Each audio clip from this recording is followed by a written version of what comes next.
السلام علیکم ورحمۃ اللہ وبرکاتہ۔ عزیز طلبہ، آپ سب خیریت سے ہوں گے۔ یہ اردو کے مضمون کے تیسرے لیکچر کا دوسرا حصہ ہے اور لیکچر کے اس حصے میں ہم اردو گرامر کے متعلق پڑھیں گے۔ اردو گرامر کے آج کے سبق میں ہم پڑھیں گے عربی قاعدے سے واحد کی جمع بنانا۔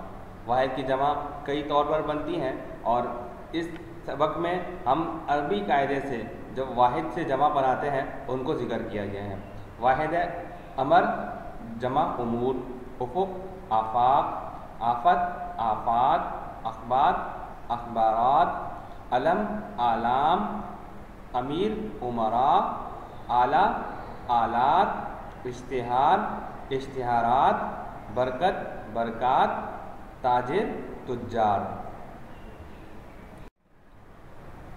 مذکر اور مؤنث۔ اس صفحے میں ہم مذکر سے مؤنث بنانے کے قاعدے کو ذکر کریں گے۔ مذکر سے مؤنث بنانے کے قاعدے: نمبر 1، مذکر کے آخر میں الف یا ہا ہو تو اس کو یا میں بدلنے سے، جیسے پھوپھا سے پھوپھی، دادا سے دادی، بندہ سے بندی۔ نمبر 2، مذکر کے آخر میں یا بڑھا کر، جیسے ہرن سے ہرنی۔ نمبر 3، مذکر کے آخر میں الف نون یا بڑھانے سے، جیسے نوکر سے نوکرانی۔ نمبر 4، صرف نون یا بڑھانے سے، جیسے ڈاکٹر سے ڈاکٹرنی۔ نمبر 5، مذکر کے آخر میں الف یا ہو تو اسے نون سے بدلنے سے، جیسے گوالا سے گوالن، مالی سے مالن۔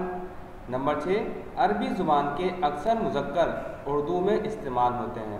ایسے اسماء کو مؤنث بنانے کے لیے اسم کے بعد عموماً ہا بڑھا دیتے ہیں۔ خادم سے خادمہ، طالب سے طالبہ۔ نمبر 7، مذکر کے آخر میں کچھ تبدیلی یا بغیر تبدیلی کے یا بڑھانے سے، مثلاً چوہے سے چوہیا، بندر سے بندریا۔ نمبر 8، نر اور مادہ کے لیے جدا جدا الفاظ، جیسے باپ سے ماں، راجا سے رانی، میاں سے بیوی۔ اب آتے ہیں ان کی مشق کی طرف۔ الف، دیے گئے حروف پر ختم ہونے والے مؤنث الفاظ لکھیے۔ نون یا، ڈاکٹرنی، وکیلنی، شیرنی۔ نون، مالن، مالکن، درجن۔ یا، لڑکی، بچی، شہزادی۔ عالمہ، ہے، عالمہ، شاعرہ، محترمہ۔ ب، خالی جگہ کو مذکر کر کے مؤنث لکھتے ہوئے مکمل کیجیے۔ ہم بیل، یہ بیل مذکر ہے، اس کا مؤنث کیا ہوگا؟ گائے۔ بیل اور گائے کا گوشت کھاتے ہیں، ڈیش میں گائے آئے گا۔ راجا اور ڈیش نے غلام آزاد کرنے کا فیصلہ کیا، راجا اور رانی نے۔ مالی اور ڈیش، لوہار اور ڈیش کے عزیز ڈیش ہیں۔ مالی کی مؤنث مالن، لوہار کی مؤنث لوہارنی، عزیز کی مؤنث عزیزہ۔